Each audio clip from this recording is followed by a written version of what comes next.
Hey team, Neil here, ct.computers. This is just a quick guide on how to install an NVMe SSD.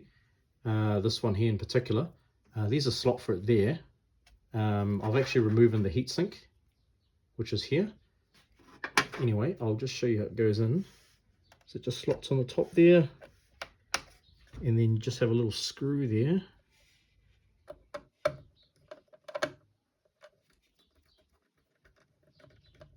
Screws that down, and when you get the heatsink, especially on a brand new board, there will be a protective film over the top of this thermal pad.